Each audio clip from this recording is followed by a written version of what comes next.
උඹලා ඔය අවජාතකයෝ කියන එවුන් ඉන්නව නේද මචං? ඇත්තටම උන්නේ මේ මචං අවජාතකයෝ. මෙන්න මේ වීඩියෝ එක අවසාන වෙනකම් බලපන් කවුද හරිම අවජාතකයා කියලා. මේ රටේ ගොඩක් ඉන්නේ අවජාතකයෝ. දැකලා නැද්ද? මොකටද අවජාතකයා කියන්නේ? ඔළුවට නගිනවා එකක් ඒකද දන්නේ නැහනේ. ඒක නෙමෙයි.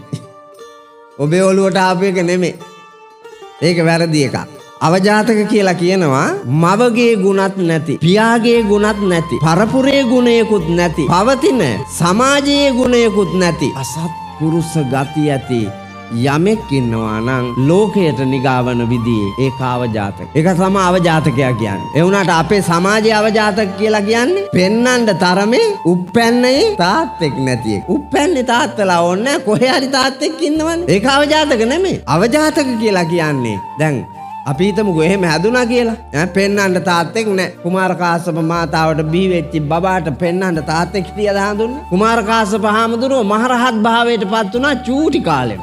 ලෝකෙම වන්දනා කරන අවජාතකද? අතිජාත පුත්‍රයෙක් වුණා. අතිජාත පුත්‍රයෙක්. මන් දන්න අපේ මේ වර්තමාන පැවිදි සමාජයේ ඇහැකටවත් තාත්තෙක් දැකපු නැති දරු පැටව මේ සම්බුද්ධ ශාසනයේ මහාන වෙලා අපේ හඳුන්නේ රාජකීය පඬිතුයෝ ඉන්නවා. රාජකීය පඬිතුයෝ.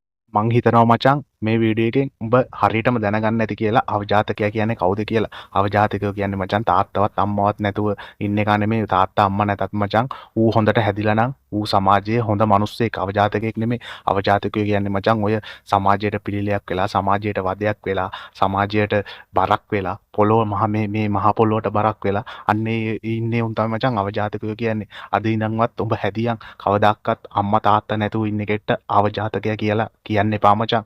අනිවාර්යෙන් ඒක මහ පවක් මචං. අවජාතකයෝ කියන්නේ මෙන්න මේ වගේ ගෝත 70ට මචං.